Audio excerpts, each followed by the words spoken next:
পড়াশোনা করে টাকা ইনকামের জন্য মানুষ পড়াশোনা করে, তাহলে objective is wrong. Objective is wrong, এটা নয়। বরং আপনার নিজকে আপনি ডেভেলপ করুন, আপনার নিজকে আপনি উন্নত করুন, আপনার নিজের মধ্যে আপনি ইনভেস্ট করুন। ইনভেস্টমেন্ট করতে হলে আপনাকে আলাদা থাকতে হবে, নির্জন থাকতে হবে, একা একা চিন্তা করতে হবে, ভাবতে হবে। আপনার নিজকে আপনি কবে ভাবছেন? আপনাদের কতক্ষণ পরে সোশ্যাল মিডিয়ার, ইউটিউবের নোটিফিকেশন আসে, ফেসবুকের নোটিফিকেশন আসে, ইনস্টাগ্রামের নোটিফিকেশন আসে, লিঙ্কডইন এর নোটিফিকেশন আসে, অথবা কখনো কখনো টুইটারের নোটিফিকেশন আসে, কখনো কখনো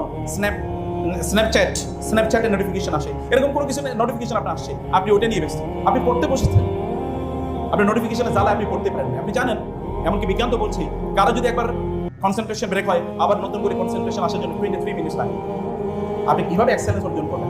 আপনার সাবজেক্টে আপনি কেন আপনার ইউনিভার্সিটি সেরা না? কেন সেরা না? আপনার পিতামাতার সম্পদ আপনি কেন না ভেবে, কেন না আপনার এই golden period of your time, যে সময় আপনি গোটা পৃথিবী আপনার বয়সেরা দেখেন না, আলেকজান্ডার দ্য গ্রেট, যদি আমি সেকুলারদের কথা বলি আর যদি মুসলিমদের কথাবার্তা বলি, আপনি একবার চিন্তা করতেন আব্দুল ইবনে আব্বাস যার বয়স 18, তখন গোটা পৃথিবীর মানুষ তার কাছে ঘুরতে যায়। ইবনে আব্বাসের কথার বাইরে এরপরে যে আমি আরো পরের জেনারেশনের কথা বলি, ইবনে তাইমিয়াদের কথা যদি বলি, অথবা ইবনে কাইয়িমের কথা, ইমাম আবু হানিফার কথা বলি, ইমাম শাফির কথা বলি, ইমাম মুসলিমের কথা বলি, দেখেন না 15-16 বছর বয়সে তারা পৃথিবীর সবচেয়ে দামি প্রফেসর অফ দেয়ার সাবজেক্টস।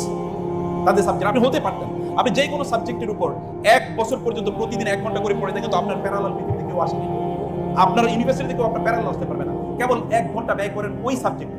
এবং আমি আপনাদেরকে বলি যে প্রতিদিন 1 ঘন্টা করে ইংরেজি পড়েন, 1 বছর পরে দেখেন আপনার ইউনিভার্সিটির প্রফেসরই আপনার সাথে ইংরেজিতে পারে কিনা। আমি বলে গেলাম এখানে 1 সপ্তাহে 1 ঘন্টা করে কেবল ইংরেজি পড়েন, 365 দিন 65 ঘন্টা ইংরেজি পড়া লাগে নাকি? নেই, কোনোদিন পড়া লাগে।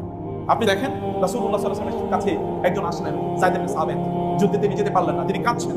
তার মা নিয়ে আসলেন যায়েদ ইবনে সাবিতকে, ইয়া রাসূলুল্লাহ, যায়েদ ইবনে সাবিত যুদ্ধে যেতে পারেন, এখানে কাঁদছে, তাকে আপনি কিছু একটা কাজে ব্যবহার করেন।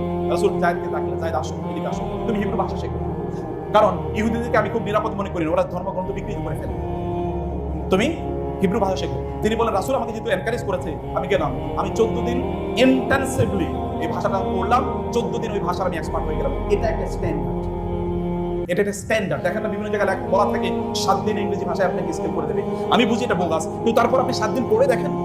আমি 7 দিন কথা আমি বলছি 1 মাস 1 বছর আপনি করেন, 1 আওয়ার 23 ঘন্টার কথা আমি বলি না, 23 ঘন্টার কথা বলি না। আপনি 10 মিনিট করে যে কোনো একটা সাবজেক্টে ফোকাস করেন, আপনি এটা করবেনই। মেক ইট ইনএভিটেবল, এটা আনচেঞ্জেবল, এটা আপনি কোনোদিন পরিবর্তন করবেন না, এইটাই আপনি করেই যাবেন, এটা কন্টিনিউয়াসলি করবেন, এটা কোনোদিন পরিত্যাগ করবেন। আপনি এটা করেই দেখেন কি ঘটে, আপনি করেই দেখেন। আপনি ফিজিক্সে পড়েন প্রতিদিন, আপনি সবচেয়ে নতুন জার্নালগুলো পড়েন, নতুন কি বই আছে পড়েন, গুগলে সার্চ দেন, মানে ফিজিক্সের উপর, কেমিস্ট্রির উপর, কম্পিউটার সায়েন্সের উপর আপনি বলেন কি কি অ্যাপ্লিকেশন আপনার কম্পিউটার সায়েন্সের সাবজেক্টে পড়া লাগে নাকি এর উপর এক্সপার্ট হওয়ার জন্য?